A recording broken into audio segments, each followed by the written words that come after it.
Hello all, आज हम पढ़ेंगे बायोलॉजी का second chapter sexual reproduction in flowering plant. जो एंजियोस्पर्म है उसी में हमारे सारे फ्लावर प्लांट आते हैं एंड जितने भी फ्लावरिंग प्लांट होते हैं वो सेक्सुअल रिप्रोडक्शन सोर्स करते हैं। हर किसी की अपने अपने अलग अलग डाइवर्सिटी होती है। अब हम बात करेंगे फ्लावर के स्ट्रक्चर की। अब हम यहाँ पे इसकी लेबलिंग करते हैं। जो फर्स्ट वन है ये हमारी ओवरी है जो कि फ्लावर का स्वेलन पार्ट होता है। सेकंड ये हमारी स्टाइल है। थर्ड ये हमारी स्टिग्मा है जो कि लैंडिंग प्लेटफॉर्म है फॉर पोलन ग्रेन के लिए। एंड फोर्थ वन यानी कि इन तीनों को मिला के फोर्थ दे रहा है तो इन तीनों को मिला के कार्बन भी बोलते हैं, हम पिस्टिल भी बोलते हैं एंड गाइनोशियम भी बोलते हैं। जो फिफ्थ वाला है ये हमारी एंथर हो जाएगा।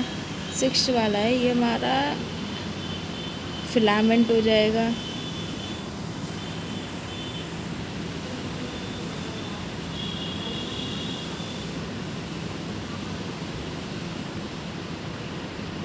सेवन वाला इन दोनों को मिला के बोलेंगे वो हमारा स्टेमन हो जाएगा। एट वाला को पेटल बोलेंगे। नाइन वाला सेपल। 10 वाला ओव्यूल। 11 वाला रिसेप्टिकल। मैंने अच्छे से इन सब की लेबलिंग आगे वाली स्लाइड पर कर दी है। अब हम बात करते हैं यहाँ पर जो हमने लिखा है स्टिग्मा, स्टाइल, ओवरी हमारी फीमेल रिप्रोडक्टिव पार्ट है। स्टिग्मा, स्टाइल, ओवरी इन तीनों को मिला के हम कार्पर बोलते हैं या पिस्टिल बोलते हैं, गाइनोशियम बोलते हैं। एंड ये यहाँ पर लिखा है हमने एंथर और फिलामेंट, ये मेल रिप्रोडक्टिव पार्ट है। इसको स्टेमन कहते हैं। ये स्टेमन के पार्ट होते हैं एंथर एंड फिलामेंट। इसको हम स्टेमन भी कह लेते हैं और एंड्रोशियम भी बोल देते हैं। एंड ये 8 वन जो ये रेड कलर से ये हमारा पेटल्स है जो कि कलरफुल होते हैं। 9 वाला ये सैपल्स है। 10 वाला ये ओव्यूल है एंड 11 वाला रिसेप्टिकल है जिसमें सभी पार्ट्स आके अटैच होते हैं। अब हम नेक्स्ट पढ़ते हैं। देखिए मैंने इसके आंसर लिख दिए हैं। ओवरी, स्टाइल, स्टिग्मा, पिस्टिल, ये जितने भी आंसर थे मैंने सभी लिख दिए हैं। अब हम बात करते हैं पेटल्स। जो अभी हमने यहाँ पर बात करी थी ना पेटल्स की। पेटल कलरफुल पार्ट होता है फ्लावर का एंड ये अट्रैक्ट करते हैं इंसेक्ट्स को, बटरफ्लाइज को फॉर पॉलिनेशन के लिए। सेपल प्रोटेक्शन करते हैं। जब फ्लावर की बर्ड स्टेज होती है तो वो उसको प्रोटेक्ट करते हैं। स्टेमन जैसा कि अभी हमने पढ़ा हमारा मेल रिप्रोडक्टिव ऑर्गन है एंड स्टेमन को जो है हम एंडोशियम भी कहते हैं। मेल गैमेटोफाइट इसका पोलन ग्रेन है। कार्पल को जैसे कि अभी हमने पढ़ा ये फीमेल रिप्रोडक्टिव है, इसको हम पिस्टिल भी कहते हैं एंड गाइनोशियम भी बोलते हैं। फीमेल गैमेट इसमें ओवम एंड एग है। अब फ्लावर फोर जो फ्लावर होता है वो सक्सेसिवली अरेंजमेंट होता है। Calyx, Corolla, androecium and gynoecium. जो कैलिक्स है ये टर्म हमें मिला, ये कैलिक्स जो है ये टर्म हमने दिया सेपल को। कोरोला जो टर्म दिया ये पेटल को दिया है। ये androecium, stamen, gynoecium, carpel, pistil को। अब हम बात करते हैं कैलिक्स की। टर्म है सेपल, जैसा कि अभी मैंने बताया था कि इसको सेपल की तरह हमने टर्म दिया है। ये ग्रीन इन कलर होते हैं जो कि फ्लावर के वर्ड स्टेज पर प्रोटेक्शन प्रोवाइड करते हैं फ्लावर को। कोरोला जी की पेटल है ये ब्राइट कलर के होते हैं, कलरफुल होते हैं। ये अट्रैक्ट करते हैं इंसेक्ट को, बटरफ्लाई को फॉर पॉलिनेशन कराने के लिए। मेन प्लांट बॉडी जो जैसा कि अभी मैंने बोला जो एंजियोस्पर्म है वो हमारी फ्लावरिंग प्लांट है, इसमें स्पोरोफाइट है वो मेन प्लांट बॉडी। इसके स्टेप्स पड़े हैं यहाँ पे। Pre fertilisation change and fertilisation and post fertilisation changes. Pre fertilisation changes का मतलब है कि फर्टिलाइजेशन से पहले वाला चेंज, फर्टिलाइजेशन यानी फर्टिलाइजेशन वाले टाइम का change. During fertilisation. Post fertilisation change मतलब कि फर्टिलाइजेशन के बाद वाला चेंज हम पढ़ेंगे। अब हम बात करते हैं स्ट्रक्चर ऑफ स्टेमन। जैसे कि अभी हमने पढ़ा था कि स्टेमन जो होता है वो मेल रिप्रोडक्टिव सिस्टम पार्ट होता है, मेल रिप्रोडक्टिव ऑर्गन होता है। एंड स्टेमन ये 2 पार्ट होते हैं, एक एंथर होता है और एक फिलामेंट होता है। जो एंथर होता है वो हमारा वाइलोप स्ट्रक्चर होता है एंड जो फिलामेंट होता है वो हमारा लॉन्ग, थिन एंड स्लेंडर होता है। जो इसका प्रॉक्सिमल एंड है ना ये वाला, ये अटैच होता है थैलेमस से अटैच होता है थैलेमस से और अटैच होता है हमारे पेटल से।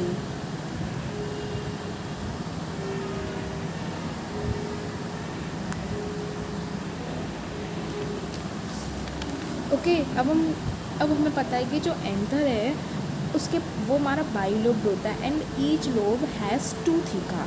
हर एक लोब जो होता है उसके पास टू थीका होता है, यानी कि ये एंथर जो होता है वो हमारा डाईथीकस भी होता है।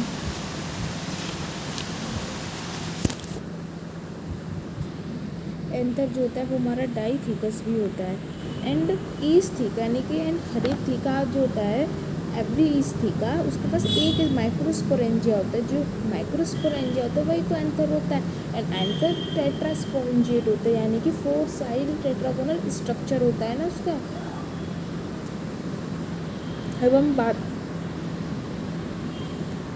अब हम इसके स्ट्रक्चर को देख लेते हैं। देखिए,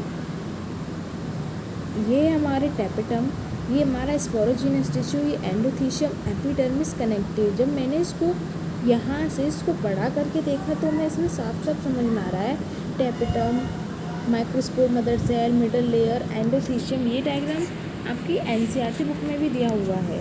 जो टैपेटम होता है वो नरिशमेंट प्रोवाइड कराता है डेवलपिंग कोलन के लिए। जो मिडल लेयर होती है ये आपकी 2 से 3 लेयर से मिलके बनी होती है एंड ये एपिडर्मिस एंड एंडोथीशियम ये आपकी कॉमन लेयर होती है। जो सबसे इनरमोस्ट वॉल लेयर होती है उसको हम टैपेटम कहते हैं, क्योंकि पोलन ग्रेन को नरिशमेंट करती है। माइक्रोस्पोर, मदर सेल,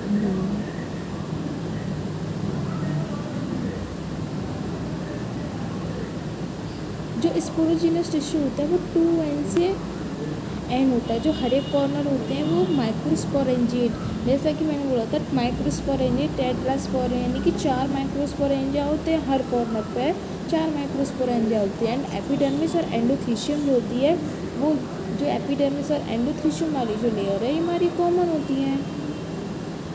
देखिए, ये वाला डायग्राम आपके एनसीईआरटी में दिया हुआ है।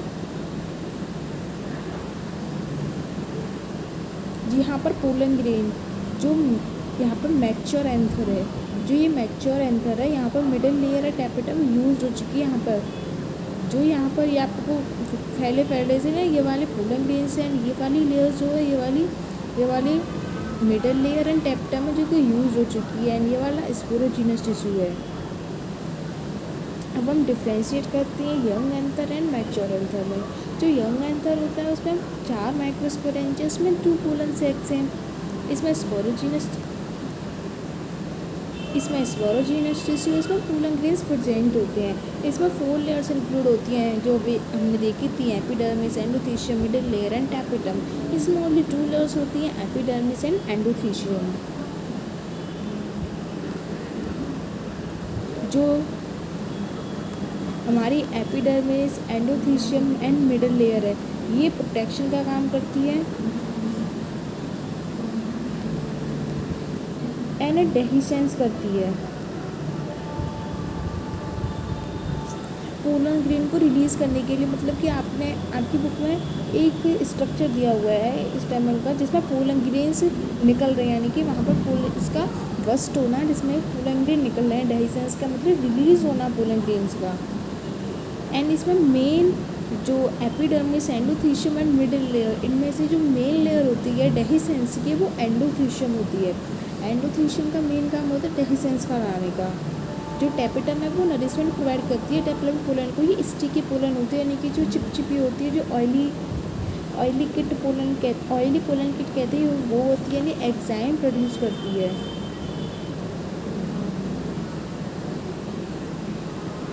माइक्रोस्पोरोजेनेसिस, अब हम बात करते हैं कि माइक्रोस्पोरोजेनेसिस क्या होती है।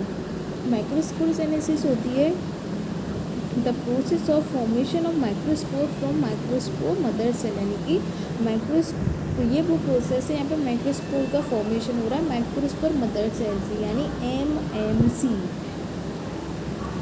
2N से ये N बना देता है, डायप्लॉइड से ये इसका हैप्लॉइड बनना है। माइक्रोस्पोर मदर सेल और पोलन मदर सेल PMC, इसको हम पोलन मदर सेल कहते हैं जो यहाँ पर दिया हुआ है। एक से इसने 4 बनाई है microspore tetrad. In easy way मैंने यहाँ पर लिख दिया है microspore mother cell two and meiosis करी है, माइक्रोस्पोर बना दिया, फिर माइटोसिस करी है, पोलन ग्रेन का बना दिया है। इससे आपको अच्छे से समझ में आ जाएगा। ईच माइक्रोस्पोर कैन के पोलन ग्रेन बाय माइटोसिस। हर एक माइक्रोस्पोर पोलन ग्रेन देता है बाय माइटोसिस। जैसे कि अभी हम ये वाला डायग्राम जो है आपकी बुक में भी दिया हुआ है, यहाँ पर ये वैक्यूल है एंड ये वाला हमारा न्यूक्लियस है। यहाँ पे देखिए एसिमेट्रिक स्पिंडल है, मतलब यहाँ पर अनइक्वल डिवीज़न है। यहाँ पर अनइक्वल डिवीज़न है, इसी वजह से vegetative cell and generative cell, यहाँ पर 2 सेल बने, 2 वैक्यूल हो रहे हैं, vegetative cell and generative cell. जो वेजिटेटिव सेल है ये बड़ा वाला सेल है, जनरेटिव सेल है ये छोटा वाला सेल है। यहाँ पर अनइक्वल डिवीज़न हो रहा है एसिमेट्रिक स्पिंडल में, इसीलिए यहाँ पर एक बड़ा बना है एक छोटा बना है। PMC give spore tetrad bye meiosis. जो पोलर मदर सेल है वो स्पोर टेट्राड यानी कि टेट्राड माइक्रोस्पोर दे रही है, 4 माइक्रोस्पोर दे रही है bye meiosis. And microspore gives pollen grain. Microspore जो होता है वो पोलन ग्रेन दे रहा है बाय मेल गैमी, ये मेल गैमेटोफाइट है हमारा। अब हम यहाँ पर पोलन ग्रेन पढ़ते हैं। ये हमारा पोर है, इसको हम जर्म पोर भी कहते हैं।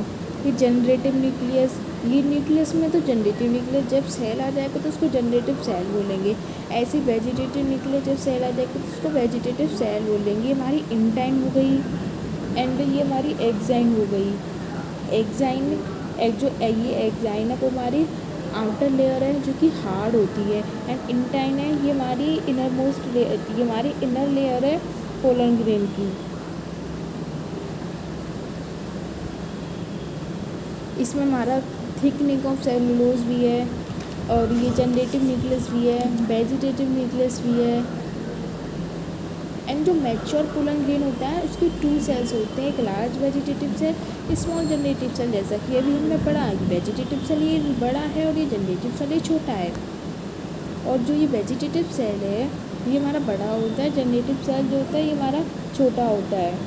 और जो वेजिटेटिव सेल है ये फूड रिजर्व भी ज़्यादा होता है, जब इस पर ज़्यादा स्पेस है तो ये फूड को भी ज़्यादा रिजर्व करेगा। और इसकी इरेगुलर शेप होती है, स्पिंडल शेप होती है। जो ये जनरेटिव सेल है जो ये जनरेटिव सेल है ये फूड को रिजर्व नहीं कर पाता है, ये जनरेटिव सेल छोटा होता है। एंड वेजिटेटिव सेल के साइटोप्लाज्म में ये फ्लोट करता है।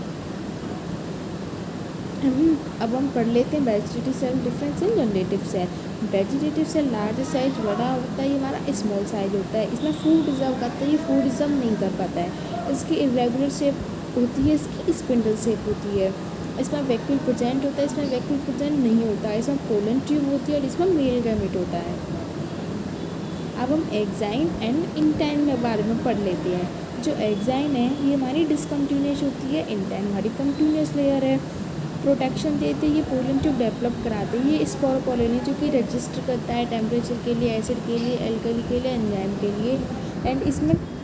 एंड जो ये इंटाइन है ये हमारी पेक्टिन प्लस सेलुलोज इन दोनों से मिलकर बनी होती है। कोई एंड रेजिस्टेंट यहाँ पर मतलब है कि कोई भी एंजाइम स्पोरोपोलिन को डिग्रेड नहीं कर सकता है, ख़राब नहीं कर सकता है। एक्साइन हमारी डिसकंटिन्यूस होती है, ये हमारी कंटिन्यूस होती है। जो एक्साइन है वो हार्ड आउटर लेयर है जो कि स्पोरोपोलिन से मिलकर बनी हुई है। एंड इंटाइन जो होती है ये हमारी इनर वॉल लेयर है। Pollen grains exine has a prominent aperture. ये सब इसमें जर्म पोर के बारे में बताया गया है। जर्म पोर मतलब कि जहाँ पर आपका स्पोरोपोलिन एब्सेंट हो, वहाँ पर हमारी जर्म पोर होगी जहाँ पर आपका स्पोरोपोलिन एब्सेंट हो रहा है। एंड पोलन ग्रेन जो होते हैं वो प्रिजर्व करे जाते हैं फॉसिल की तरफ, बिकॉज यहाँ पर स्पोरोपोलिन प्रेजेंट होती है। पोलन ग्रेन की स्टडी करते हैं तो उसको पोलिनोलॉजी कहते हैं। पोलन ग्रेन सीड करता है in 2 cell and 3 cell stage में। जब पोलन ग्रेन सीड करता है 2 cell stage and 3 cell stage में, जब 60% जब 60% एंजियोस्पर्म जब 60% एंजियोस्पर्म होता है तब पोलैंगिन 2 सेल स्टेज में शेड करता है, एंड रिमेनिंग 40% जब 40% होता है तो वो 3 सेल स्टेज में शेड करता है। अब हम इसके बाद पढ़ेंगे वायबिलिटी ऑफ पोलैंगिन इसके आगे से।